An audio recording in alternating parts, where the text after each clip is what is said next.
Well, hello, everybody. It is April the 13th, 1:10 p.m. here on the west coast of the United States of America. It's kind of gloomy here in Southern California, but that's okay. We had a little bit of sunshine, and hopefully we'll get back to that as well. I'm very excited for today's podcast because the person that I'm going to be speaking with was one of my professors and was and is a friend. And I get to bounce a lot of really cool ideas off of him, and he's a mentor and a guide. And so I'm just super excited that we've been able to have him on, and specifically on this subject, because I know he's been talking about another subject quite a bit. So I didn't want to get him on that subject. I didn't want to bring him in to discuss that subject because I know there's so much content out there on that subject. We'll be speaking about that. And so without any further ado, I'm going to introduce Dr. Doug Geivett. Thanks for joining me today. Hi, it's good to be with you. Yeah, we hadn't spoken, and then I got a text from you the other day where you were talking to a mutual friend who is in Armenia, and you were like, "Hey, I'm talking to Jacob," and Jacob's been on the podcast, by the way. We've talked about kind of Armenian, Turkish, Azeri relations, and you guys were talking about some of your recent work that you've been doing, and everything we're talking about. All the links to those things are in the description box. So if people want to purchase those books and look at that content, you're more than welcome to do so. So what was that subject you guys were talking about? Well, so Holly Pivick and I have co-authored a couple of books on something called the New Apostolic Reformation. And our most recent book came out just a few months ago. It's called Counterfeit Kingdom. And the subtitle is The Dangers of New Revelation, New Prophets, and New Age Practices in the Church.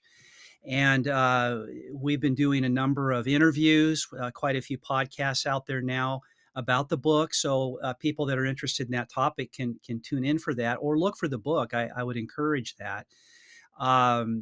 Your friend Jacob reached out to us because he was running into people in his ministry in Armenia and other parts of the world who have been influenced by the New Apostolic Reformation. And somebody referred him to our book, and then he reached out to us, and we had a great time just talking.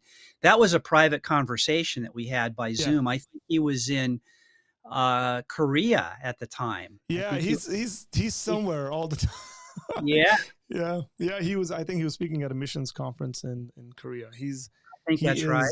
Built for missionary work. So it was great to get acquainted. And then I said, well, I have a former student who spent some years in Armenia. And he said, oh, would that be Artur? He called you Arturo. And I said, yes. So I texted you that we were in a Zoom meeting. And that's how you and I reconnected most recently. Yeah. Yes. So the books that you guys, I have two of them, God's Super Apostles. Yes. Which is a thinner book. This is maybe a quicker read. Yes. And then we have The New Apostolic Reformation, which the subtitle says A Biblical Response to a Worldwide Movement. And the third one, I'm going to get on most likely on audiobook. I don't have that with me, and I haven't read that or I haven't listened to it, but I think you have it with you. Yeah. I can show you what it looks like. It's called Counterfeit Kingdom.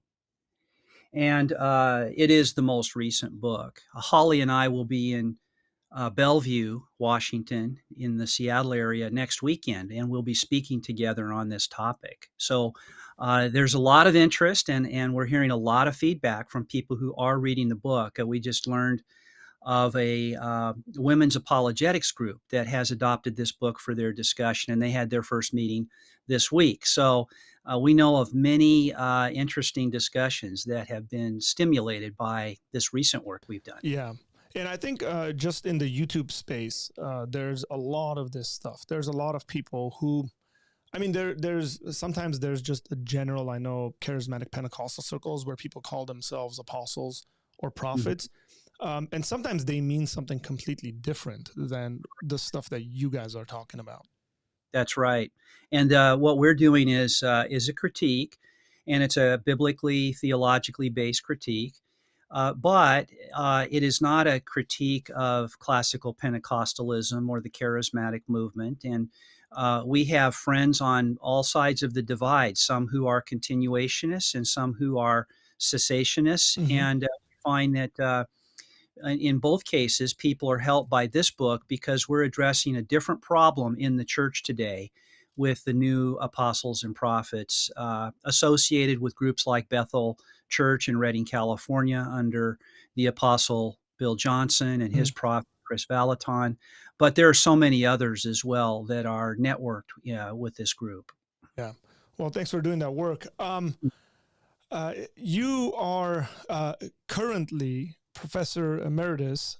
You have retired from your post at Biola, but I want to quickly read your credentials for those that might not know you. And then I want to ask you some personal questions before we get into our subject today. Mm-hmm. You have a Bachelor's of Science degree from Multnomah School of the Bible. And then you have an MA from Gonzaga University, and then another MA from Dallas Theological Seminary, and a PhD from the University of Southern California. Now, you have been one of those Christian philosophers who's been at the forefront of doing apologetics for many, many years. I know if I throw names out there, some people will be like, yeah, I know those guys, right?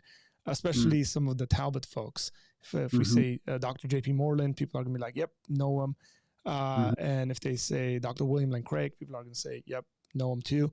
If I say Dr. Doug Geivett, people go, not sure, but you've been doing quite a bit of work. And I kind of look at you as like a hidden gem from that Talbot group. Just from the top of your head, Yes. do you know how many books that you've written or kind of contributed to and academic articles? I don't. I don't know. Because I was going through your CV and I just had to keep scrolling. Yeah. It's quite a bit of work you've done, and it's just phenomenal. I've been doing this for a while. You Yes. know, I taught for over 30 years at the university level, and of course, you were one of my students, and that's been a number of years ago. So. Yes.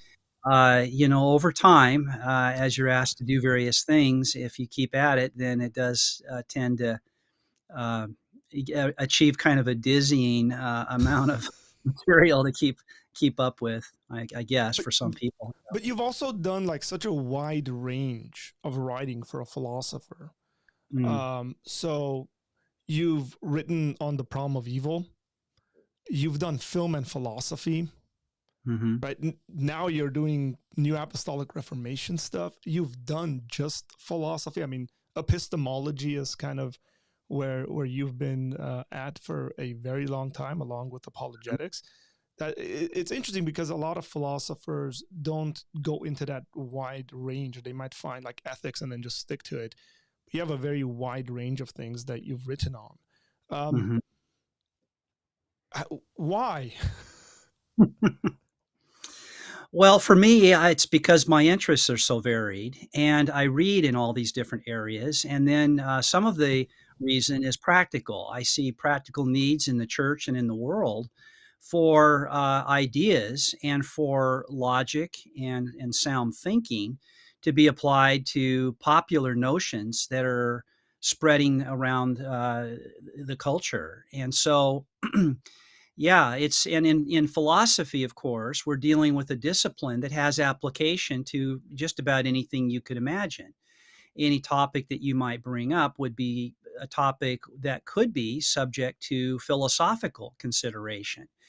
And so it's a great field for me because my interests are so varied to be able to interact. And I've always gotten a little you know, I'll write about a topic that's a matter of interest to me and that I care about, and then if I feel that I've said pretty much all that I've got to say about it, I do like to move on to other things. And even in my teaching, I've liked to have different courses all through Correct. the years, just to kind of stay fresh and to have something, you know, new to challenge myself and to talk about with students. And there's just no end to the possibilities of topics that are of interest and of real necessity and concern in the world today. Yes, that's true. That is, and that's one of the cool things about philosophy, because you get to interact with every single subject that's out there. Because there's a philosophy of everything. That's true. Yeah. Oh, that's for sure. Uh, I was reading today in a book by a theologian about one of the virtues on the list of the fruit of the Spirit in Galatians 5 about joy. And he just had a statement that he made on the side about how sport is a field where if you're a participant or if you just cheer on a team that you've adopted, you do experience joy when there's victory, and then you experience sadness and defeat when your team loses. And he was talking about how this is just one reason why people engage in sport is because it's like a microcosm of the human experience where we Mm, have to wrestle with challenges in life. And sometimes we come out on the winning end and sometimes we don't. And so, he was beginning to step in a little bit to the philosophy of sport there, wasn't he? correct. Yes, yes. But people can't escape it. People really can't escape doing philosophy. Hmm. Yes, and you will either be uh, good at it or mediocre or worse. And so, of course, if it's a fruitful avenue of reflection and exploration into the nature of reality and the things that we commit to, then it deserves our attention, and we should do it well. We should do it with energy, but we should do it with expertise and excellence as well. Correct. Um, some practical advice you might want to give to people who are maybe starting their academic journey. Maybe they're just fresh out of high school, who might be watching this, or some people who might have done that already and are either considering immediately going into graduate school, or maybe even haven't taken a break and are now saying, "Hey, I want to go into this." What were some things you've learned? Managing family and children and just life and work, and then doing academic studies as well. Well, the academic life is a wonderful form of life. For me, it has been. I enjoy the engagement with ideas and the role of a teacher that includes lifelong learning for myself. And I've always had very good students. I've been blessed with the best students you could hope for, and they're passionate and they're mature and they're thoughtful and intelligent, and they come to these questions with real seriousness and interest, and yet they're down to earth people too. And so it's great to have been a kind of mediator for them into the discipline. And it's true that over the years I've had hundreds of students, and a couple of hundred or more have gone on to do graduate research in philosophy. And so that's very gratifying. And then the others, though they haven't gone down that path, are using philosophy on a routine basis in the work that they do. I think you're an example of that, Arthur. Correct. Yeah, I mean, it has been so um, helpful just to be able to look at an idea, or someone says something, and kind of have the ability to break it down and say, well, there's an assumption, there's an underlying assumption here. Let's deal with that underlying assumption. And maybe Mm. there is a philosophical idea out there that might not be very biblical. Mhm. And I definitely would not have been able to do that without studying under you and folks like you. So Mhm. thank you. You've improved my life. Well, and you were in school with others like yourself, and iron sharpens iron, right? Amen. So I'm sure that the experience that you had was enriched by being, rubbing shoulders with others that were studying the same things that you were at the time, and you were growing together into this form of life and the intellectual life that needs to be applied in very practical ways. Correct. Yes, it's always good to be with a group of folks that are you're reasoning through stuff, and you need people to come alongside who are maybe a little further ahead, or not so in their journey, and bounce ideas off of one another. I want to Yeah. switch gears here and jump into our subject. We're talking about religious epistemology. I mean, that's now there's this book that you worked on. Hmm. quite contemporary perspectives on religious epistemology.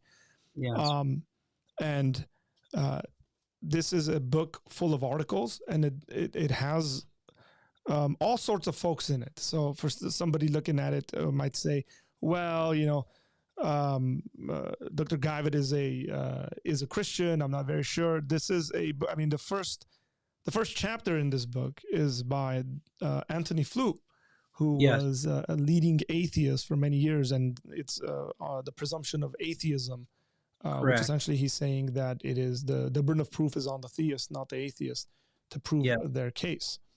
Um, so let's define what a belief is first, because it's a word that we use maybe often. I believe this or I believe that, Mm-hmm. but maybe we don't think as deeply about what we mean by that word. How would you define what a belief is? Yeah. Well, in the field of philosophy, it's defined as a propositional attitude. It's a mental state. So you have a belief as a function of some content that's in your mind. And of course, your mind can have can hold contents of various sorts. And in the case of belief, it's a matter of holding to something, to a proposition, affirming the proposition. A belief is a pro attitude, it's a positive attitude or take on a proposition. And it's a particular kind of pro attitude or positive attitude. You could contemplate a proposition like um, God exists, and you might not believe it or disbelieve it. You might just be thinking about it, and your mind is working on the question: is this proposition true or not? And what if it was true? Would I want to believe it? On what grounds would I be prepared to believe it or not? And then what difference would it make in my life if I did believe it? You can have all those thoughts without actually having the belief that God exists. But when you Mm. have the belief that God exists, now you've adopted a particular attitude towards the proposition. And it's the attitude of holding that the proposition is true. So to believe the proposition, God exists, is to hold, is to adopt the attitude that it is true that God exists. Now, if you believe that God does not exist, that's a proposition as well. The proposition God does not exist. And there you think now, instead, that's the proposition that's true. And so belief is just a matter of what attitude you adopt toward a given proposition. And it could be a proposition with profound significance and implications, like the proposition God exists, or it could be something as simple as, this is a pen. That's a proposition as well. It's a pen with a blue cap, you might say. Mm. And so that proposition is maybe not that interesting to consider, but it's either true or false. And if you believe it, then that means that you hold or have the attitude that it is true. Now, you could have an attitude towards a proposition that's favorable, a favorable attitude towards it without believing that it's true. You might think, well, I'd like to believe that proposition, or it sure makes me feel good to consider that, or I might accept it in a certain sense so that I could live as if it's true, but I'm not really sure I believe it. So, those are ways to adopt a favorable attitude towards a proposition without actually believing the proposition. But belief is a way that the mind clamps down in an affirmative, favorable way on the truth of a proposition, or in holding that it's true. Now, you can be mistaken, of course. If you have a false belief, then you believe the proposition is true, but when it's actually false. And so your belief is false if the proposition is false. So there's something outside of you believing the thing that you can compare the thing to, essentially, to figure out whether it's true or false. Yeah, so your belief is always about something. It's always of something or about something. The two examples I gave were beliefs about God and a pencil with a blue cap or a pen with a blue cap. very different kinds of objects. God is a spiritual being, if God exists, and a pen is a physical object in the physical world. So they're different in kind, and how you would come to believe that these things are true would depend on what you have to go on, what I call evidence. Mhm. But yes, you could be mistaken. I could hold up a pen and believe that the cap is green, and I would have a false belief about the color of the cap on the pen, but it would still be my attitude towards that proposition. And if I picked it up thinking that I would be getting green ink out of the pen and I started writing something where it needed to be green and it came out blue, well, then I'd be in trouble because I Mm. acted on a false belief. Correct. Um, so is the definition of a belief any different than what we would generally call knowledge?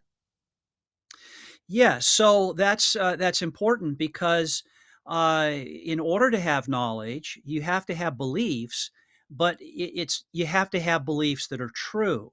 So if your belief that the pen is a blue ink pen is false, then you won't be able to know that it's a blue ink pen. It can't You can't know something that isn't true. Mm. So, but you do have to believe it to have knowledge. So, at the very least, and this is not enough for knowledge, but at the very least, you must have a true belief in order to have knowledge. Now, you could have a true belief and not have knowledge, but you can't have knowledge without true belief. So, you couldn't know that God exists unless God exists. He must exist in order for you to know that. And of course, if you didn't have the favorable attitude of belief towards the proposition, then you wouldn't have knowledge either. Here's a true proposition. Let's say God exists, but until you believe it, you don't know it. Now, you might believe it and still not know it because you might just be guessing. It might just be guesswork for you, and you might just be lucky to get it right and to have a true belief. But if you have appropriate grounds for believing, then you can have knowledge. So, knowledge requires a true belief on appropriate grounds. So we've essentially spoken about the two aspects of what we would call justified true belief. Mm. Can you make a couple of comments on the justification aspect of that? Yeah. So, a very popular definition of knowledge is that it is justified true belief. And so, you understand what I mean by true belief. The justified part of it is to have the grounds that you need for it to be more than a merely accidentally true belief, that you didn't just get lucky believing it, but that your belief is grounded in the right way. Something makes it likely that what you believe is true. Now, I didn't use the definition justified true belief myself, Mm-hmm. but my definition of adequately grounded true belief is similar in some ways, but it's more. I think it's important to be clear about the criteria that you need for your belief to be appropriately grounded. So you'd have to have justification of a certain sort and to the right degree in order to have knowledge. So I would be reluctant to say that a true belief was knowledge simply because it was justified, Mm-hmm. because it might be that the justification you have for believing it is pretty weak. Yeah, So I'd want the justification to be strengthened enough for it to count as knowledge. understood. Um, are all beliefs equal? What do I mean by this? Should we make a differentiation between religious and non-religious beliefs? I say this because quite often in apologetics kind of conversations, atheists or just unbelievers will say, "Well, no, your belief is of a different sort or variety or something like that." Or are we to treat just, hey, you have a belief, it's your agreement or your attitude towards a proposition, and we'll just go with that. And then what we really need to talk about is the justification or the evidences, like you mentioned earlier. Well, belief is very important for life because we act on the basis of what we believe. And to the degree that we're more confident in what we believe, the better prepared we are to act on those beliefs. So when we're less confident about something we believe, we might believe it, but not be very prepared to act on it because we're just not sure of ourselves. When we think we have knowledge, then we think that we're in better shape to act in accordance with the things that we believe. And so we want good hygiene in relation to Mhm. our cognitive lives, because we want to have beliefs that we can act on responsibly, so that we can build our lives on a solid foundation of things that we should think really are true. And for example, here's a mundane example. If you and I were walking in downtown Los Angeles, let's say, and we came to a traffic light, and there were lots of cars passing in front of us, we'd probably want to pay attention to whether or not it was safe to cross the street. And we'd have various indicators for that. But the question is it safe to cross the street? Mm. And one proposition says that it is, and another proposition says that it's not. And we want to believe what's true here, because if we step out off the curb before it's safe to cross, we might be run over, and that might be the last thing we ever do. Uh, so, what are our indicators when we're trying to decide what's safe to do here? What's the responsible action? Well, we have the sound of the traffic, we have our visual data. As we see cars coming and going, we see there are traffic lights and signals for walking and not walking and so forth. And then I had the benefit of being with somebody else who has his wits about him. That's you. And you're seeing the same things. And if I think it's safe to step off the curb and you see a vehicle coming that I don't, you might grab my elbow and say, "Oh, wait, hold on. I don't think it's quite time to go here." And so we have all sorts of things to go on in deciding whether to believe it is now safe to cross the street. That's a mundane example, but it could make a difference to life or death. And of course, many other beliefs are more trivial than that, and some are much more important than that, like the belief that God exists, for example, because that should make a difference to the way you live your life and what curbs you're prepared to step off of, metaphorically speaking, Mm. and what traffic you're willing to step into if you believe that proposition rather than something else. So it's very important that in acting responsibly in the world, it's not enough to believe and have lots of conviction, because our beliefs don't make the things that we believe true. Truth doesn't happen because we believe things. And so, reality has a way of showing up whether we're right or not. And we want to get it right so that we can live productive lives and fulfilled lives and have meaning and purpose and so forth, and even be prepared for an afterlife if there is such a thing, and know what to do about that. So it's important to have the right sorts of grounds, indicators of what is true. That is what I call evidence. It's what we have to go on in believing the things that we believe. So the example you gave, again, it was a mundane sort of example, but typically a response to an example like that from an atheist or an unbeliever would be, well, you have a lot of visual cues and, you have a lot of kind of material things in front of you that are giving you this evidence in order for you to make the decisions or come up to the beliefs or have the knowledge of what to Sure. do or not to do. But when we're talking about God, that's a completely different sort of thing. Hmm. How would we approach a conversation like that? Well, that's a good question. And how we know things of a particular sort depends on what sort of things they are. So I have beliefs about what is morally right and morally wrong, and most of us do. And Hmm. sometimes we agree, in fact. We don't all agree about every moral judgment, but we all do generally make moral judgments, and we believe our judgments to be correct. Now, these are not physical things. We're not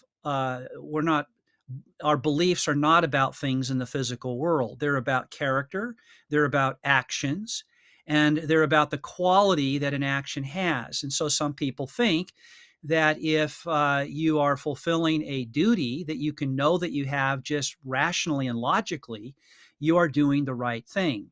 But it's not as if you could put that under a microscope, or that it could literally pass the smell test. The physical senses, our physical faculties, are not that much use to us in determining what is morally right and what is morally wrong. And yet we have we generally do make belief judgments about these things. And atheists do this as well. Naturalists do this as well. So there are things that we believe that have nothing to do with empirical data or empirical facts. And so our senses are not much use to us in knowing those kinds of truths. So the fact that knowing that there's a God would be a matter of knowing about the existence of a spiritual thing that you couldn't put under a microscope or see with the naked eye does not mean that it's not something at all knowable. We do make judgments about all sorts of things like that, and that can include other things that have nothing to do with ethics, even like beauty or numbers or the colors of things and so forth. So there are general terms that we use, and we make general claims. So, for example, we might say all ravens are black, Hmm. but and that might be a reasonable belief about all ravens, but we don't believe that because we've seen every raven there is and noted that it was black. There are many ravens I've never seen, and yet I do believe that they are black. Well, on what basis do I believe them? So there's something that you could know if you could get all the ravens in front of you and look at them and determine for yourself that they're black. That would be one way to know it. But nobody knows that all ravens are black that way. And so how do they know it? Well, there have to be other means of knowing things apart from our sensory faculties, even if our sensory faculties are important to getting to that point where we know even what it means for a raven to be black. Now, when it comes to God, that's the sort of thing that you might have reason to believe given things that you do observe in the physical world. So you could have indicators of the existence of a non-physical being like God, an agent, a creator, in order to make sense of the physical world that appears to be created or designed in some way or other. And so you infer the existence of God as the best explanation for the things that you actually are able to handle and hold and see and taste and smell and so forth. You can't do that with God, but you might be able to do it with things that God makes. Hmm. And so that gives you a reason to believe that there is a God. Okay. The history of philosophy has had a lot of different opinions when it comes to knowledge. I mean, if we go back all the way to Plato, let's just say, but maybe it's Plato, maybe it's Socrates. We'll leave that up to debate. Where knowledge is seen as this thing that one is born with, and then it's a matter of remembrance. Mm-hmm. So Plato justifies that in sort of kind of a incarnation or a reincarnation kind of idea, where you have access to to information before you're born into the physical world. We don't really see many people believe that per se. But how should we approach the subject of knowledge? Are people actually born kind of in a neutral state? Are we born predisposed to certain ideas? I saw someone who was talking about how parents, you guys need to relax because most of the stuff that your kids are going to, gravitate towards and like and dislike and be good at or not are genetically predisposed in them already. So you just kind of get to shepherd them rather than influence them in those areas. What about beliefs? Are beliefs actually, or can they even be neutral, as some people want them to be? Like, you got to just approach every subject neutral till you have all the evidence provided to you, then you can make a decision. Because sort of like a computer, you would say, right? Like you throw all the information into it and spits out an answer. Is it like that, or is it a lot more stuff going on to it? Well, for you to acquire beliefs, you have to have the right sort. You have to be the right sort of thing. You have to be a cognitive being, a being that has a mind, and you have to have the right faculties. And so we may not be able to pinpoint that moment when any given individual, human individual, has achieved the minimal level of complexity and sophistication to be able to have a belief. But we know it happens pretty early on. And it's probably different, right, for different people. But you can't have a belief just because you have the faculties either. So your faculties have to have something to work with. data, right? Something Yeah. has to come before the mind for belief. And so our earliest experiences in life provide us with data for belief. And we begin to acquire beliefs very early on.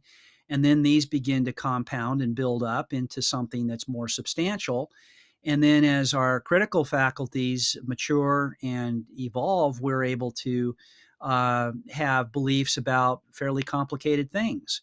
And then relate beliefs that we have about some things to beliefs that we have about other things. And what we hope is that ultimately the beliefs that we accept, the ones that we favor, the propositions we think are true, will cohere with each other. And we want our beliefs to be true, and we want them to be appropriately grounded and related to each other in a way Mm. that's coherent so that we have that framework within which to live our lives.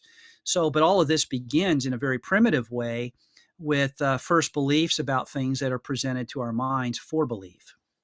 Okay, so uh, would you say, as some skeptics kind of approach this and say, no, you have to be skeptical towards everything, and then once you're convinced otherwise, then you would believe it. It seems to me that this is such a unnatural way of existence. As a matter of fact, I don't think we'd be able to do much if we approached everything. Say we had a child and we just trained them um, to be skeptical about everything, Yeah. whether they'd be able to operate, or are they're just these givens that we can just work with? There aren't very many people who live a thoroughgoing skepticism. Now, they may say that they're skeptics, but most people who are skeptical and thoughtful in their skepticism are skeptical in a limited way, in a restricted way. So Mm. they're skeptical about certain claims and not others. And so now you could be thoroughly skeptical, and you might think, well, we don't know anything. We don't have knowledge at all, and we can never tell whether any of the beliefs that we have are true. Now, of course, that is a truth claim itself, and that is either true or false. The skeptic would then believe that, and he might be right or he might be wrong, but the question is, why believe it? Why should I be skeptical is the question. Why should I believe that I can't have knowledge? Can I know that I can't have knowledge? Mm. If so, well, then there's one thing I can know, and so I would have to say the only thing I can know is that anything else I believe uh, is something I don't know. This is the only belief that I have that I know to be true. And yet, the question would arise, well, why think that you know that that's true? What's your evidence? What's your grounds for that? And as soon as you admit grounds for believing some kind of skepticism, then you've allowed that grounds can make a difference to whether you should believe something or not. And then it could turn out that maybe your skepticism is too broad and too universal and too open ended. And there are many things that you could be justified in believing since you've now opened the door to evidence or grounds for believing things appropriately.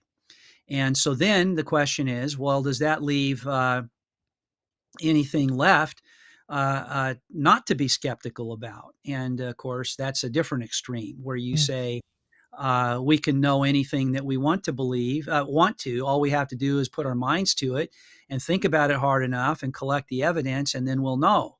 But there may be things that we can't know, that our capacities are too limited for knowledge, or we simply don't have what we need to go on yet to make a decision about that. And that's why science has this method, but it isn't that we have a complete science of everything yet because there's so much that we know that we don't know. Correct. What about if some people just come to like the religious question, right? The God question, and they say, no, this is the thing that you have to be skeptical about. Yeah. Is there grounds for that? Well, that's the thing you have to ask. I mean, anytime if you disagree with such a person, if a person says, "Well, I think we should all be skeptical about the question, does God exist? We should just withhold belief and not believe one way or the other." Uh, you should ask the question, "Well, why think that? On what basis did you come to that conclusion?" That's what it would mean to have a responsible belief there. And the person might be right, but I wouldn't be prepared to believe that he was right just because that was his attitude. I'd want to know, what reasons do you have for saying we should just not decide one way or the other? Now, that means that we're going to have to wrestle with the evidence for and against the existence of God. And we really only have three options here. I mean, the proposition that God exists is either true or it is false. Those are the only possibilities. And if it's true, then we should want to believe that it's true. If it's false, we should want to believe that it's false, but we should want to believe it responsibly. We don't want to just accidentally get it right. So we have to consider the evidence, and that means we have to look at the evidence for the existence of God and the evidence against the existence of God and see how they measure up in relation to each other. And now we have three possibilities. While it's true that either God exists or God does not, when it comes to evidence, it may be that the evidence strongly indicates that God does exist, in which case you should believe it. Or it may be that the evidence strongly indicates that God does not exist, even if there is some evidence that God does exist. And in that case, you should believe that God does not exist. But what if your evidence is counterbalanced? What if it seems to you as if the evidence for the existence of God and the evidence against the existence of God are about the same in strength, that they're equally balanced? Well, then you wouldn't know what to believe. And so you'd probably be best off withholding belief and being agnostic, and neither believing that God does exist nor believing that God does not exist. But notice that even if that's your attitude, one of agnosticism and non-belief, either way, that's based on evidence. And it's your assessment that the evidence is counterbalanced for and against, and that neither side benefits more than the other from the evidence. That's your reason to withhold judgment. So even withholding judgment requires a consideration of evidence if you want a reasonable agnosticism. Now, you've participated in a lot of debates, both in print and also in person, live debates. Would it be your observation, and just agree or disagree with this? I mean, you can give details, but because it's sort of my observation that people come to the conversation about God and faith in God, presenting that skepticism somehow is a more intellectually honest position to take rather than belief. Have you seen that actually? Because that's an attitude question rather than data question, right? It's like, oh, I'm the skeptic. I'm being a lot more honest about this than the individual who's saying, no, I know this to be the case. Right. So there's nothing inherently more honest about being skeptical. And if you're being honest with the evidence, it may be that you can't be skeptical, that you should actually believe that God exists. Or alternatively, you should be an atheist and not a skeptic if the evidence points in that direction. So skepticism by itself doesn't automatically have the default benefit of the doubt. There is no default here. You just have to go with the evidence you have to go on. And you might have to admit that you haven't really thought about it very much, and that you're not too sure what the evidence for or against the proposition really is. And you might think that the responsible thing is to withhold judgment as a matter of practical concern because you haven't investigated the question. That's fair. But do you want to go on living indefinitely without considering the evidence for such a proposition as that? That's what you believe about God, whether it's that God exists or not, is probably the most important thing about you. Not everybody agrees with that, but I would argue for that is the case. So if you haven't thought about it before, that would be kind of unusual. But certainly there are many people who thought about it, but really don't think that they are in a position to make a decision because they're not that familiar with the evidence. And I would encourage them then to get themselves acquainted with the evidence so that they can make a reasonable decision that could make a real significant positive difference to their lives. I want to shift gears because some questions have come in. I want to give some time for them. One of them is, can a belief be justified to be true if it's a probability? Yes.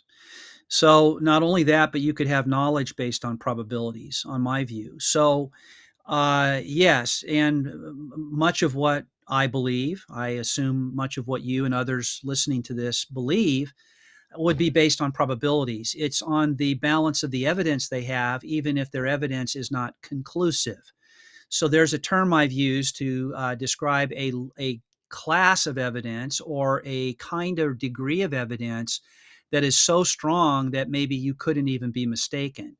But we can't wait around to believe things based on that level of evidence, because there are many things that we're called upon to do and to think about that are not amenable to that kind of assessment. We may never have conclusive evidence for some of the things that we believe, and yet we should believe them. And so then it becomes a question, well, can you know them if you don't have conclusive evidence? Now, I think if you do have conclusive evidence, then you will have knowledge. But you might have knowledge even without conclusive evidence, as long as it's very good evidence. Okay. And so there's a sense in which your evidence does not guarantee that what you believe is true, but it is so secure given the evidence that the likelihood is incredibly small that you would be mistaken. And that, I think, is good enough for knowledge in many cases because of the way that we use the term knowledge. We claim to know all sorts of things for which we lack conclusive evidence. Like what? Well, almost anything for that matter. I mean, I don't know, what your address is, but you probably have neighbors and beliefs about who lives across the street and so forth. I have neighbors, for example, that have just put their home up for sale. And I believe that they have not yet sold their home, though they've had a number of good offers. Now, I could be mistaken about that. I think my belief is pretty well grounded, but something might have transpired in the last hour or 2 Mm. hours or since I last spoke with them that I don't know about. And if I did have an awareness of that evidence, then my belief would be different than it is. So we do make adjustments in what we believe based on updates in the evidence that we receive. But by and large, we are thoughtful about whether we would claim to know something prematurely. And we know better than to think that we have knowledge if our evidence is uh, spotty or inadequate or constantly changing and so forth. So, it's a dynamic thing. Our cognitive lives are very dynamic, and our beliefs increase, the strength of belief increases, it rises and falls with the fortunes of evidence that we encounter. And you can go from not knowing a proposition to coming to knowing that it's true. And then later you might say, well, I don't know it anymore. I mean, I thought I did yesterday, but now, encountering some other evidence, I might not say that today. Hmm. So I guess that takes us to some other questions that have come in, which is who determines whether or not the justification is strong? Yeah, well, that's something you determine for yourself. Now, you can be mistaken about that too. You can think that your belief is only weakly grounded when in fact it's pretty well grounded, and you're just a little reluctant to say that you have knowledge when maybe you do have knowledge. So you could have knowledge and think that you don't have knowledge, on my view. Um, I don't think you have to believe that some proposition is true in order to have knowledge. It just has to be true and grounded in the right way. Now, it may be that some things, when they are grounded in the right way for knowledge, will be things that you would know that you know. But I don't think that's a requirement for knowledge generally. You could know something and not even think that you know it. How We can much be do you, fluid about what yeah, we know. how much do you think personality plays a factor into this?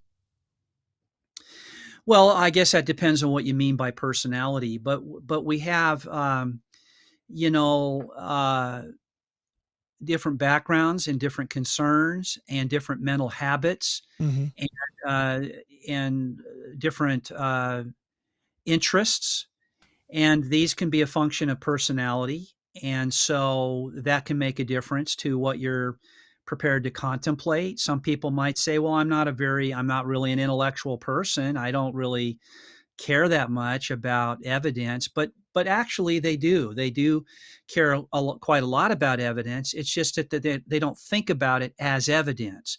But when you're when you're standing on the street corner, contemplating crossing a busy intersection, whether you're thinking about the evidence as evidence or not, you're collecting evidence, and the evidence is being presented to you, and the decision you make about crossing the street when you do is based on that evidence. It's just that you're so practiced in using evidence in a situation like that that you don't even think about doing that in a reflective way. You just do it. It's just automatic for you. Mm. And that's convenient for us. We're actually designed so that we can function that way. And that's a good thing because we're able to weigh evidence of the rights of certain sorts efficiently so that we can get on with our lives and not always be, bogged down trying to figure out things. So like this immediately takes me to think about like Darwinian evolution has a high focus on like design, let's just say quotations. The design we have is for survivability, right? Or natural selection makes it in a way where one survives. When it comes to kind of our epistemic makeup, it seems like we're designed for truth seeking quite a bit. Yeah. How do we reconcile that if there is no God and everything is by chance and random? Well, I believe that it's part of the human condition to be interested in truth. We are inherently truth interested. We are ineluctably truth interested, is the way I like to put it, because that just means we can't help ourselves. We care about truth whether we admit it or not, whether we admit it to ourselves or not, and especially about the things that matter most. Now, there's broad agreement about what matters most, but then some things matter more to you than to me, and I might not care as much about the truth in those areas as you do. But there are certain things that are basic human concerns. They're fundamental concerns. They are the things that matter most to humanity and to individual humans. And so we are interested in the truth, even if we suspect that we'll never know the truth about the most important things. Now, that brings us to the second feature of the human cognitive condition. Not only are we ineluctably truth interested, but we are exquisitely evidence sensitive. Mm-hmm. So, and that's because we think that evidence is what puts us in touch with the truth by and large.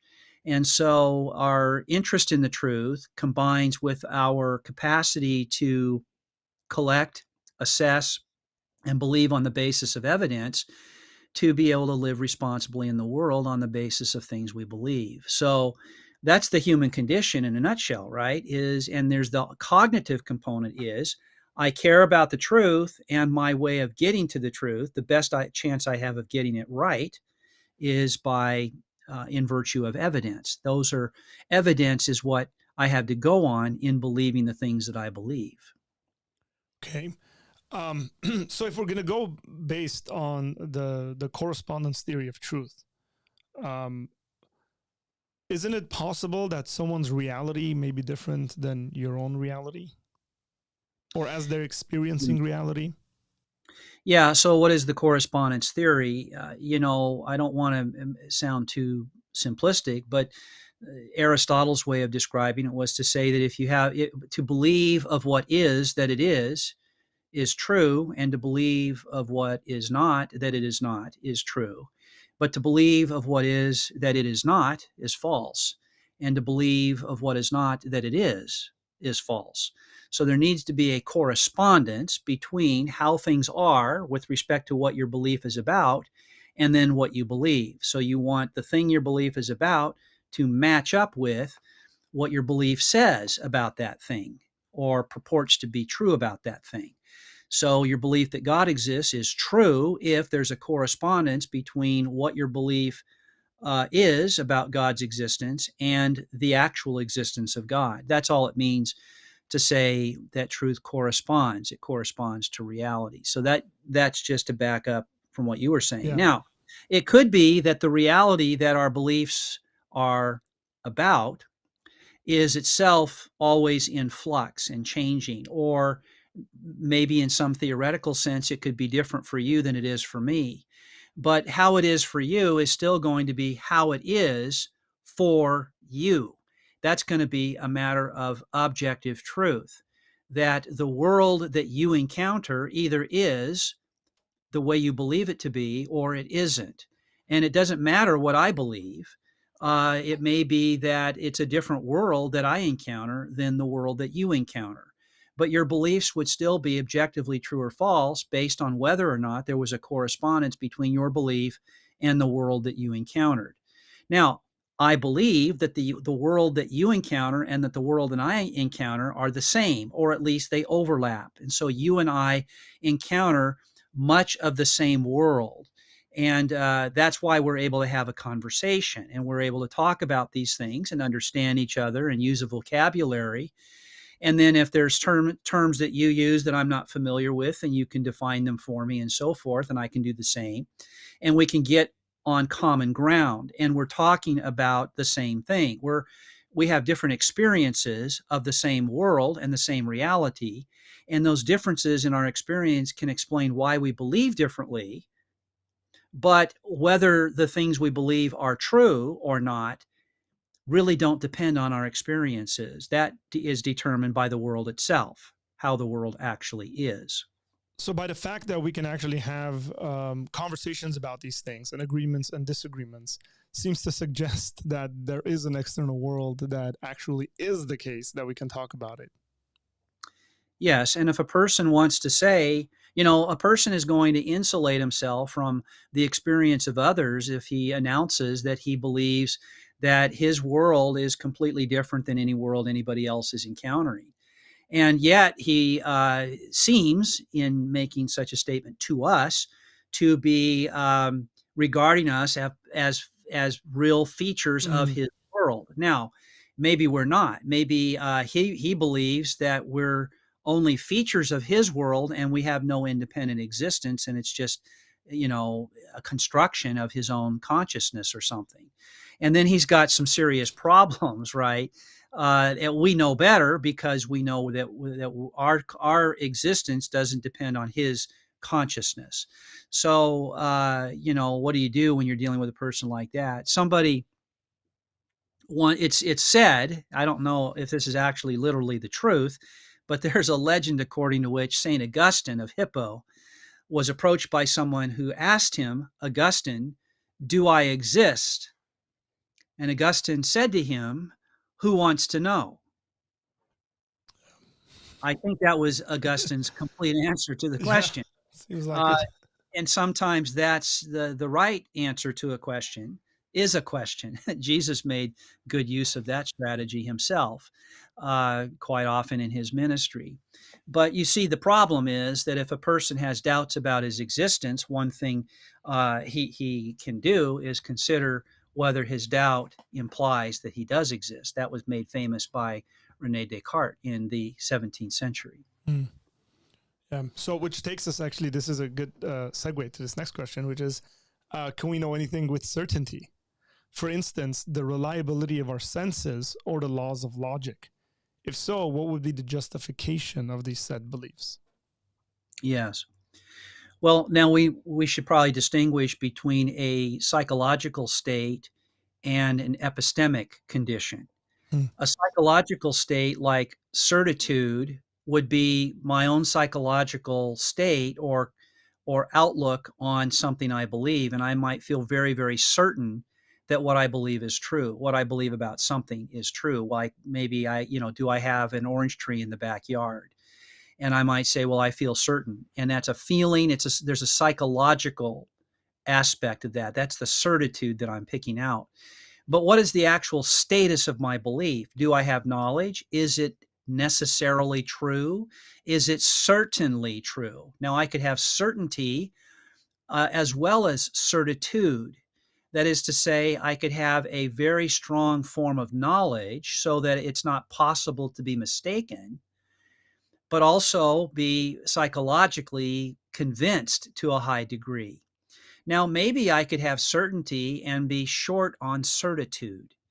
So those are two different kinds of things. Now, there are many things that we believe without having certainty. I don't think we have to have certainty in order to have knowledge in all cases. If we mean by that we could not be mistaken. Even with regard to an orange tree in my backyard, maybe I've lived in my home for 25 years and I've watered that tree and pruned that tree and seen it grow, and I've plucked the fruit from the tree and eaten the fruit. And I did so as recently as yesterday. Let's suppose that's the case. Hmm. Right now, the blinds to the window that looks out on the backyard here in my study are closed. I don't see an orange tree. Do I believe that there is an orange tree? Well, if I've had all those experiences, I probably do. And I probably have knowledge. But I haven't been out to my yard this today, and I don't know that somebody didn't come and remove the orange tree in the middle of the night. I would say I have knowledge that I have an orange tree. And in fact, if I was visiting you in your home right now and wasn't even able to look out the window and verify it, I would still say I know that I have an orange tree. Could I be mistaken? Yes, something could have happened, right? And I might not have an orange tree anymore as I have for so many years. In that case, I would think that I have knowledge and I would be mistaken about that. But if I'm not mistaken, then I think it's fair to say that I do have knowledge. Sometimes I have an issue with doing philosophy of a certain sort. What you're saying is so commonsensical, right? It's just Yeah. the way we live. It's the reality. You don't need an education. Many people historically and just around the world, we could say, who've been completely illiterate, lived and functioned based on these sorts of operations. For example, they went and planted whatever it may have been, and then when the season came to harvest that, they went and harvested it, and they didn't sit there and say, well, I need quite a bit of certainty, or I need certainty in order for me to make the journey, let's just say 30 minutes, to go and harvest whatever it was that I planted. They just went and did it. And Mhm. to do otherwise, it seems to me, if we're going to require these sorts of certainties, let's just say, would mean like it's impossible to function on the day-to-day basis, or at the very least it'd be very difficult to live your life if you needed certainty for every single decision you made. Right. Well, you couldn't make a living, work a job, and earn an income, and then use that to make life, build projects and adopt hobbies, involve yourself in relationships and spend time with people and make plans together and do things together and so forth. All of these activities that are just part of the routine of life are built up on things that we believe and of course things that we think we know. And we have knowledge in all sorts of domains about physical objects, about moral truths, about history, about things that happened in the past, in my own experience. So I have memories of what I had for breakfast this morning, or where we went for entertainment last night. Um, but those things are gone. I can't get those things before my mind in the same way that they were before my mind when they were happening. And so I know them differently now than I knew them when they were happening. And then I know things about past history, even predating my own existence, in other ways, not because I remember them, because I was never around for them, but because of testimony from others and so forth. And so all of these things that we believe make a difference to the texture of our lives, the quality of our lives, whether we're happy or sad, whether we're virtuous or not, even. Hmm. And I think virtue depends upon acquiring knowledge about what it is worth striving for, what character is worth seeking to inculcate in our lives, not just in our own lives, but if we're parents raising children, or if we feel responsible to others in our shared community and we want to build each other up, then we want to have good ideas about what is true and what is not true in the domain of virtue and morality. So, yeah, it's pretty inescapable that we would have beliefs and that we would want our beliefs to be true insofar as we can get the truth on the evidence that we have. That's very good. Yeah, because like one of the things I think about is like when I have conversations with my children. Mm-hmm. I remember this is maybe a month and a half ago. I was doing my research sort of on various YouTube atheists, and I didn't realize my kids were around me. It was one of those things where I was laying down, I was on my phone, I was just watching a video, and the individual in the video said, "Well, God doesn't exist." And my daughter was next to me, who just turned 7. She said, "But God does exist." Mm-hmm. And I was like, "Oh, she's around me." She actually, not that I really sheltered them from this. It's just I wasn't aware. And I said, "Well, yes, I believe so, and you believe so, but this individual in this video doesn't think that God exists." And she kind of just looked at me very puzzled and said, "But God does exist." Right? That Yeah, she's convinced, right? I suppose whether for her this sort of a belief in the existence of God, I mean, obviously that comes from us, and we have very open conversations in my family, and I challenge the kids and ask them questions. Hey, why do you think God exists? And then so, age appropriate sort of stuff, because I want them to be sharp in responding and thinking through these ideas well.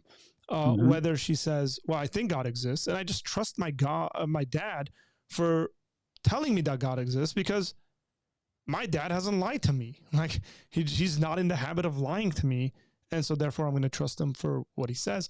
How reliable is that, right? In regards to trusting authority, because you were earlier talking about like trusting individuals, essentially, that our lives are just based on personal testimonies, for example, when it comes to historical data. Sure. Should we not just be like super skeptical as we approach personal testimony? Well, obviously, it's complicated. I mean, it isn't complicated in practice all the time. Children growing up with their parents or going to school or Sunday school, even peers, having friends that know things, they begin to believe things because that's what they're told. And the things that they're told are reinforced when they hear other people tell them the same things. So if you're talking to your daughter about some fact of American history, and then the next day she goes to school and she hears the same thing from her teacher, she's now got these two sources that she trusts saying the same thing. And that gives her more confidence. But if you told her one thing and the next day she went to school and her teacher said the opposite, that would be confusing. That would cause dissonance because she believes that the teacher's supposed to be in the know about things like that. And she believes that you are too. You wouldn't have declared this, you wouldn't have made this factual claim if you didn't think you knew it. She could tell that the way you said it, you thought you were in the know. And all of this goes into the experience of believing on the basis of testimony. But when you get competing testimonies, right, from people that you trust, then that creates dissonance. And then you have to figure out a different way to sort out what to believe, because now disagreement between people you respect leaves you wondering who's right. And that doesn't mean that you lose your respect for those people. Another thing you learn over time is that authorities disagree with each other because they have beliefs about things they know about and they have expertise, so they're in a good position to believe responsibly, but they could be mistaken. And so you learn about that. And you have to learn as a kid growing up and getting older and maturing intellectually, you have to learn how to manage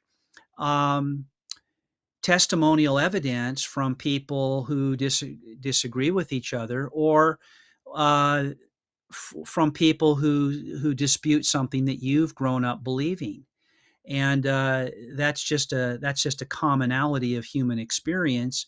And one of the things that we try to do when we're raising our kids is teach them how to navigate those waters at an age appropriate level, so that when they're intellectually mature, they're able to do it on their own and do it well. Yeah.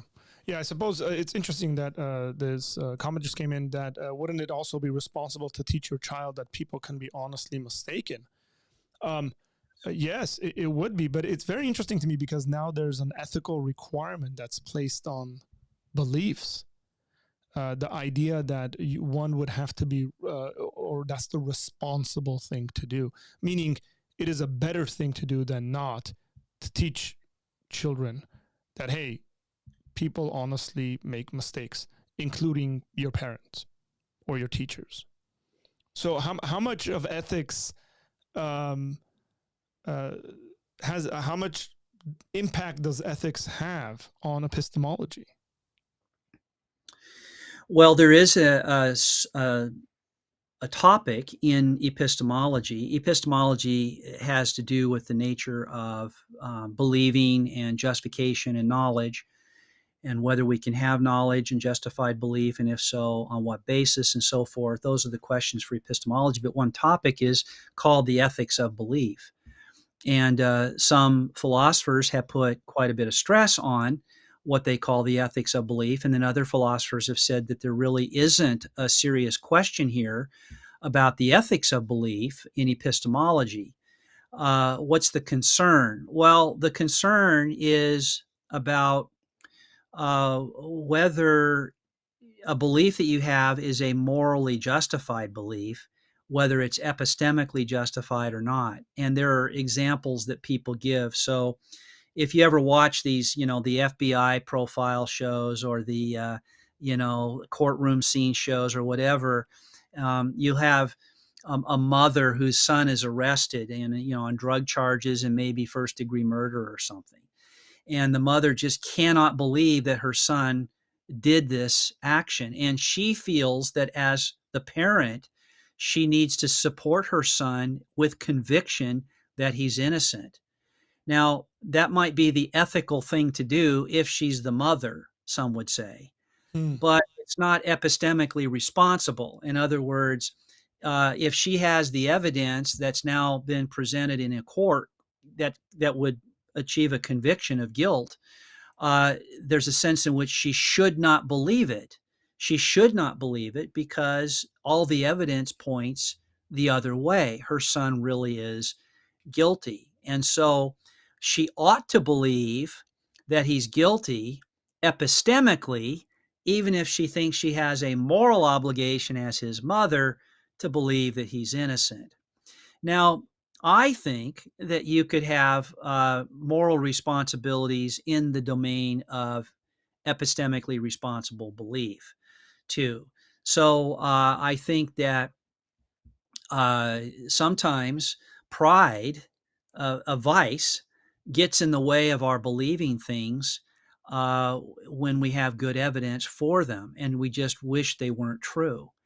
And so that may be true. Let's suppose that God exists and somebody is insistent that God does not exist, but the evidence they have really does point to the existence of God. And I think that it's a moral failure on their part may explain why they refuse the evidence, even though the evidence is as strong as they could require. So you could be, blameworthy for not following the evidence, in Hmm. other words. I think, and then, of course, there are other moral implications because if you refuse, on some accounts, if you refuse to believe in God, even though the evidence is staring you in the face, then you could be faced with moral judgment for refusing to act as if God exists with worship and obedience and so forth. Wouldn't we say the same thing to an individual that hasn't really cared about looking at the evidences for God's existence or not? Let's say they do believe in God exists, Mm. and they believe Christianity is true. And then say they have a child, and the child becomes an atheist and says, "Hey, I've looked at the evidence, and the evidence convinces me that God doesn't exist." And then they approach, say, the parent, and the parent says, "I don't care about any of that." Now, it seems to me that they're being proud in that moment. Even Mm. if I would agree with them that the conclusion that they have is true, that God exists, I would still say that they're, to a certain extent, blameworthy Mhm. of approaching the subject in such a manner. Yes, and when this is where you could have certitude without certainty, and that could be even in the area of Christian belief. Mm, So you could believe the right things about God and Jesus and the Bible and so forth, but not believe them in a very responsible way. So on the one hand, it would be good that you believe what's true, but not so good that you believe it without appropriate grounding, especially when the grounds are available. And if you applied yourself, you would be able to make use of that evidence. People feel threatened by evidence sometimes because they fear that on the evidence they may have to conclude that what they believed wasn't true after all. And the mm, only way you can see that through is by facing the evidence, sifting through it, and then making determinations about its strength. But some are reluctant to make those are reluctant to engage in that process because it is still an open question before you engage in the process what you're going to believe as a result of doing those things. And certainly, when you have core beliefs about the things that matter most, no matter what they are, your beliefs could be very different than mine. But when you have core beliefs about the things that matter most, your lives tend to be built around those beliefs, and it can be very destabilizing personally for an individual to suddenly wonder, well, have I been sold a bill of goods here? Have I believed things that I shouldn't believe after all? Because now on the evidence, it looks to me like I was mistaken, and that is destabilizing.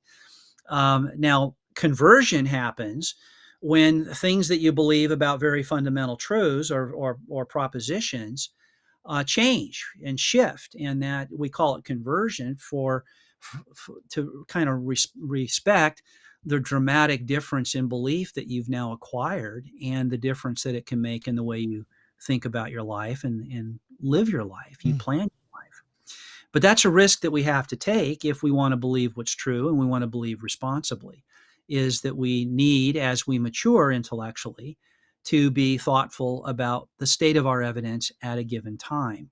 That's going to change from the time that your daughter is 7 to the time that she's 17 to the time that she's 27. Correct. And I've seen this in You've the, seen that, yeah. That's you know, another. I was thinking about a conversation I had with my second daughter when she was 7. Mm, Came to me and she said, Dad, I wonder if we could go for a walk. I've got something I want to talk about with you. And so I could tell this was quite serious for her and important. This was a new thing. She'd never done this before. So we went outside and we started to walk around the block. And she just kind of was chatty for a few minutes. And we got about halfway around, and there was a low block wall that we could sit on right here. And she said, Dad, could we just stop here and sit for a minute? And I want to talk to you. And I said, well, sure. And she said, we sat down, and she said, Dad, I don't want you to take this personally. I believe in God and I believe in Jesus. I believe the Bible. I do. She said, but I'm just a little person and I don't know if I should believe these things because I don't know all the things that you know or that other people know. And I know that there are people who don't believe these things. And so, what am I supposed to do? I can only manage what I know. And so, I complimented her. I said, I love the way you think, wow. Aaron. And I'd like to, I really respect that. And you're asking a very deep question. It's a very important question. And it's not the last time you'll have this question.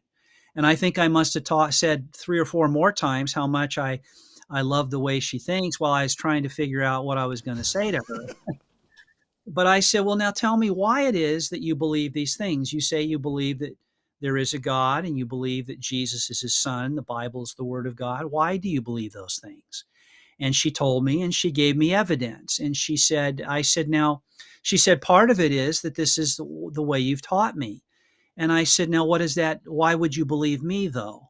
And she said, well, I know that you think about these things a lot and that you have done a lot of reading and that you know the arguments on both sides and that you've done debates. And I've gone to your debates. And that's true. And she says, and you always win, which might not be true.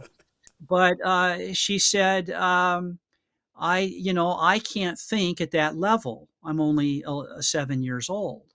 And I said, okay, well, maybe the evidence you have is good enough for now.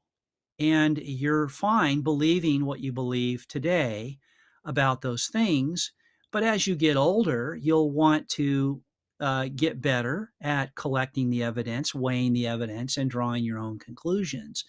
That you won't just be believing this because of the reasons you give me now when you're older and you're able to manage a more sophisticated Mm. case.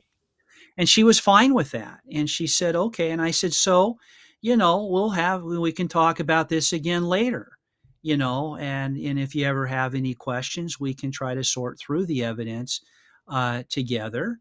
And you'll just get better at it as you go and mature intellectually and probably surpass me someday.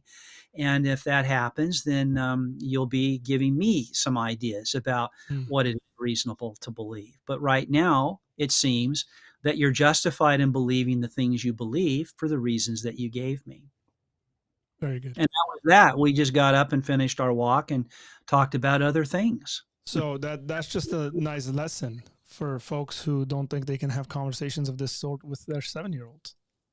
Yeah, well, it's clear that our 7-year-olds and earlier children, or younger than that even, come to us. And I've always taken children's questions very seriously. I don't mean that I give them a graduate level lecture in Yeah. response to a question, but I do try to get clear about what they're asking. I find that if I ask them follow-up questions, they have a deeper grasp and a more sincere sense of things than we tend to give them credit for. We might think, well, they're too young to really understand what they're asking. Well, that's not necessarily the case. My oldest was younger than this, she was in a stroller and we were going around the neighborhood, and I used to ask her, what does a certain kind of animal sound like? And she would say, and who made that? Well, God did. And then finally one day I said, well, who made God? And she said, Dad, as if to say, what kind of a stupid question is that? And from her point of view, it was kind of a ridiculous question because she understood that God is the sort of being that doesn't require a cause. She was young, but she apprehended that there could be something that is of that sort, where everything else would need a cause, but God would not. There is an uncaused cause of Yeah. things. Now, she couldn't get into the metaphysics of it and do, and talk about Thomas Aquinas or Gottfried Leibniz or any of these people. But that didn't matter. She still could apprehend the concept, I think, at an appropriate level for her age. Correct. Talking about metaphysics a little bit. Do you think, now this is my personal conclusion, so you might not agree with me, but do you think that when it comes to presuppositionalism, there's some kind of a confusion when it comes to epistemology and ontology? So I have been talking about evidence a certain way, and it would be clear to some people that what I've said about evidence implies that I'm not a presuppositionalist, that I think that to have a justified belief, you have to have evidence. And that is my view. And there are people who disagree. Now, when I was talking about knowledge, and I said that in order to have knowledge, you have to have an appropriately grounded Mm-hmm. true belief for that. I didn't say anything about evidence initially. My view is that to be appropriately grounded is to have evidence of the right sort. But some people think that a belief could be appropriately grounded without evidence. And that includes people in the presuppositionalist tradition of Christian apologetics. There are a couple of different ways that presuppositionalism is understood, and the issues are actually fairly complex. But on one view, it's almost like a fideism, where you simply believe in a kind of dogmatic way and without evidence or anything to go on. You just start off with belief, and then you have to operate from that point of view. You believe by faith. I think that's a confusion. I think that faith can be either grounded or not grounded. It could be reasonable or unreasonable. A more sophisticated version, though, of this view is that when we operate cognitively, we necessarily make certain presuppositions, assumptions about how reason works, and what follows from things that we believe and why, what logical truths we are using when we reason as we do. And this is unavoidable, and all human beings have instincts for these things, and they're right to function this way. But the ultimate explanation for this has to be theological, that our capacity to do this must be because God created us to function with the right faculties that emulate the logic of the world in some way or other. And they think that if you use reason at all, you are in effect presupposing God. And so an atheist is presupposing God in reasoning against the existence of God. And I don't find this to be very convincing myself, and I haven't known very many atheists who found it convincing either. I think it's one thing to say that when you reason, you are using faculties that God designed for good purposes, and maybe even to say that if God did not exist, these things would not be true. But that's not the same thing as saying that when you reason, you are yourself presupposing that there is a God. Hmm. I think that is mistaken. I don't think that I am presupposing that necessarily. I may think that that's the best explanation for my ability to reason as I do. I think that's generally on the right track, actually. But that doesn't mean that I have the presupposition as a matter of personal conviction lurking somewhere in the deep recesses of my soul, or I wouldn't be reasoning at all. I would say that it would have to, there must be a God who fashioned a universe in the way that he did so that it could be known in the ways that we know it. Um, Yeah, which is the ontological sort. I wouldn't, right. I wouldn't have to have the belief that that's the case in order to be a reasonable person. Understood.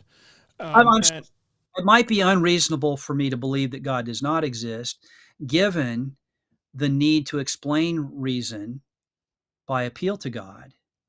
But that doesn't mean that when I am reasoning, I am presupposing that God exists. yeah, um, we gotta finish up here. But have you written anything where you aim at solving the Gettier problem? Right. So I don't know if we can assume that everybody listening to this knows what Correct. that problem That was a is. question that was asked, so that's why. Oh, you've been asked that while we've been That was talking? specifically asked of you.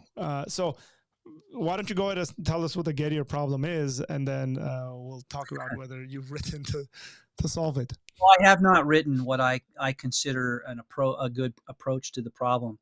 Edmund Gettier was thinking about the nature of knowledge, and this definition of knowledge that we alluded to earlier, called JTB, or justified true belief. J for justification, T for truth, and B for belief. The JTB theory holds that you have knowledge if and only if you have a justified true belief.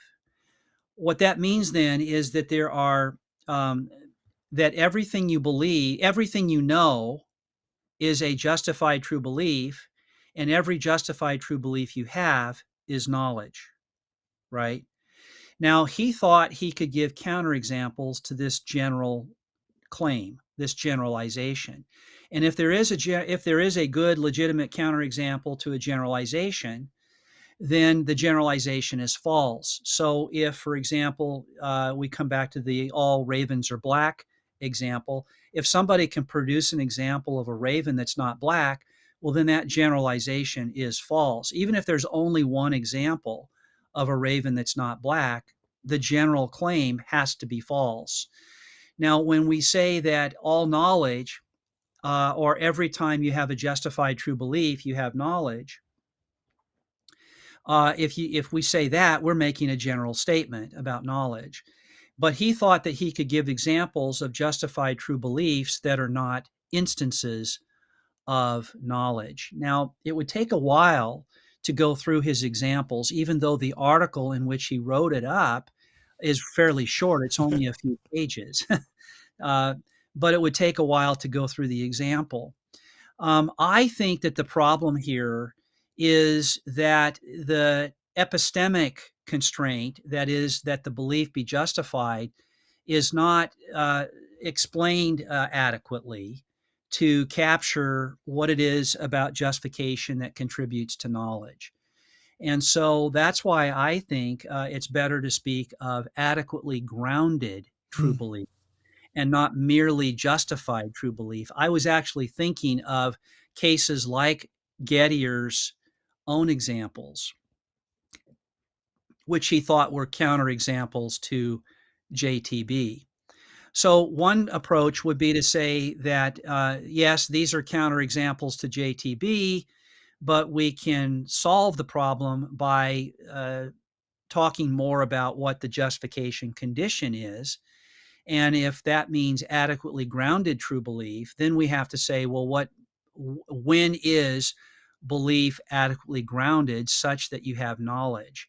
And I think you could do that in a way that circumvented the examples that Gettier gave in his brief article. Is there anything you could recommend someone might read in regards to the direction you're taking this in? Yes, I do recommend a book that I have used most recently in my courses in epistemology by Richard Feldman, and it's just called Epistemology. I don't know if when you took your course in I epistemology have it sitting there. I just don't want to reach over and grab it. that you might have used that book at the I did. time. And I think that's very good. That's a very good book. And he explains the Gettier problem, called that because it arises in this article by Edmund Gettier, and looks at various attempts to solve the problem. Some of them are subtle and difficult to understand on your own, but if you work at it, I think you can sort it out for the most part. Or at least I thought it was a pretty good introductory discussion of the problem. And I thought that ultimately the solution that he offered is pretty congenial. He's an evidentialist himself. And so we have common ground in that regard as well. It's one reason why I use his book. Richard Feldman, Feldman, a book called Epistemology. Correct. Okay. I guess there's some personal questions and then we'll be done. Okay. When you were studying at USC, was Dallas Willard one of the profs there? Yes, he was my advisor for my dissertation. There we go. That's for Occam's Razor who asked that question. So you did he leave influences on you? And this is my question, I guess. Did he leave influences on you when it comes to his spiritual formation kind of ideology? Yes, he did, and that was partly because through his teaching, to be sure, which didn't come out so much in the courses that he taught at USC as they did in his writings and various lectures, some of which I attended, others I've seen on YouTube and so forth, conversations, of course, with him. But I think that much of what I've said about epistemology tracks with some of the things that he used to teach as well as a philosopher. People who know his work or have been through his courses may even have suspected some influence on my thinking in that regard. And then with regard to the spiritual life, he had so much to say about the fruit of the Spirit, the virtues, and how these grow in our lives through spiritual disciplines of various sorts. His teaching on the Sermon on the Mount, his understanding of what it is to trust God, very influential on me. I would say, for example, that when I'm faced with a new situation where, let's say, now I'm in a position, I'm a free agent where I could do more. I have greater freedom in my schedule now to lecture and to take on book projects and so forth because I'm no longer teaching where I was teaching. I could, for that matter, take a job somewhere else and continue teaching full time. But it would be very easy for my ego to get in the way of discerning God's will and leading in my life. And Dallas was very influential in my thinking in this matter, that we really do need to wait on him and not always be pressing hard to get doors to open in the direction that we want them to, and suspect that if they do, that's automatically what he wants for us.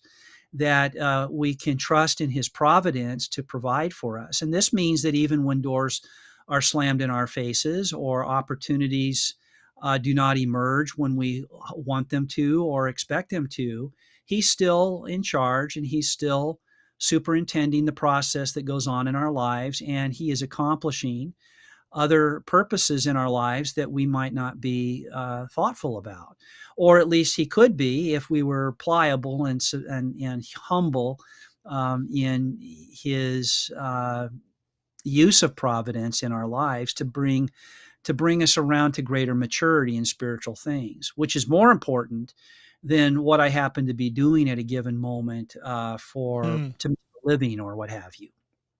Okay. Finally, I'll ask this and then I'm going to let you go. Someone would like to know what you think is the best argument against radical skepticism. Well, I always ask the person who is skeptical, why would you be so skeptical? I mean, what reason would you have for being skeptical? I was in a roundtable discussion with a group of students at a university in another state in the country a few years ago, and this came up. The students said, "Hey, I'm a skeptic, and I believe I've been moved by the brain in a vat argument. I think that it's possible that I'm just a brain in a vat, and that I'm not having the experiences that it seems to me that I'm having." And every belief that I have could be something that is being caused in a brain, just lying inertly in a vat with no body attached, by some mad scientist. And I can't rule out that possibility. This is a pretty extreme form of skepticism. And you don't often meet people who are convinced by the brain in the vat argument that we don't have knowledge. They just think that it's a very serious problem that we need to overcome, and they're not quite sure how to do it. But my response to that is simply to say, well, look, I think I have good evidence that I'm not a brain in a vat, and I'm going with the evidence that I have. And I have no evidence that I am a brain in a vat. I don't think you have evidence that you are either. Your confidence is frustrated by the mere possibility that you think is an intelligible, coherent possibility.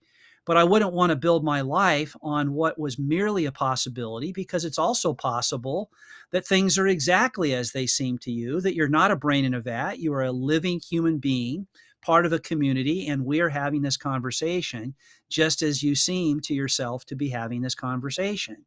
And I would say that if that's a possibility and your evidence points to that possibility, then that's what you should believe.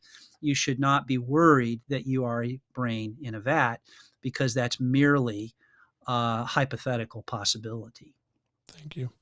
Well, as we go, I want to remind you guys that if you're and you should be, like, this is a book that if you're interested in the subject, you can eat this book up, because it's got so many solid thinkers in it, both of a religious and non-religious variety.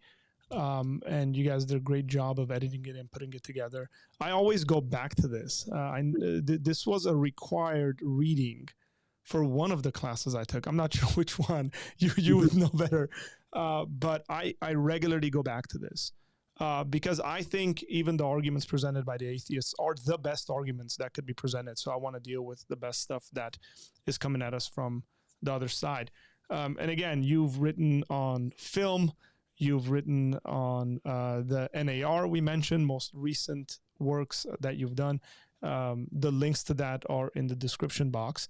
And I want to thank you so much for taking so much time out of your day to jump on and have this discussion. I enjoyed this conversation, and I would say that if your audience would pick up a copy of Counterfeit Kingdom and read that book, they would see how even on a topic like that, the issues that we've discussed they're of paramount significance, People are making miracle claims today. They claim to Mm. have the authority of a prophet or an apostle.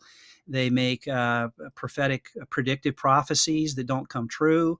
And there are questions about how we should evaluate this. But you don't need to be a philosopher to read and to understand this book. And yet, I think if you have listened to this conversation and then you were to pick up that book, you might see how some of the sophisticated concepts that we've talked about could play a role in your deliberations about the New Apostolic Reformation. Correct. And for somebody, before people go off and say all sorts of stuff about you before thinking, you've also written a book or co-edited a book on miracles, correct? Yes. And that one was called what? I'm trying to pull it up. Yeah, it's a book edited with Gary Habermas Mhm. and published by InterVarsity Press called In Defense of Miracles, a comprehensive case for God's action in history, I think it is, or maybe it's in the world. I forget which of those two. And that book is now, that's also a collection of essays, a couple of essays by figures who deny the miraculous, and then the rest by Christian philosophers who respond to the various objections to belief in the miraculous. And so I have a chapter in there. Gary does, but so does William Lane Craig, Steve Davis, Richard Purtill, many other very good philosophers, Christians all, um, describing what miracles are, how you can identify miracles, uh, articles about the specific miracle, the resurrection of Jesus, for example. And So it's yeah, still in print. it's still in print. And I just realized it's also on Audible. Oh, So is it? yeah, I haven't seen it on Audible. yeah, I know that the Audible version of Counterfeit Kingdom is very good. I've listened to a lot of books myself, and sometimes the narration is great, excellent, and it's a good listening experience. And sometimes it's not so good. And we correct. were really pleased with the Audible version of Counterfeit Kingdom. I haven't heard the version of this book, In Defense of Miracles. Yeah, but I just noticed it is, so that's always a good thing. Um, Yes, sharing. Definitely. I think for those who have some more questions, maybe one of these days when we circle back around our guests, then we will have Dr. Geivett back on to have maybe discussions of a different sort. But I know epistemology was so close to his heart, and he's so good at explaining things and bringing it down to a level where folks listening and can understand. I really wanted to have this discussion. Again, thank you so much Well, thank you for for that. joining me for this. Ladies and gentlemen, I want to thank you guys for watching or listening to this whenever or wherever this may be.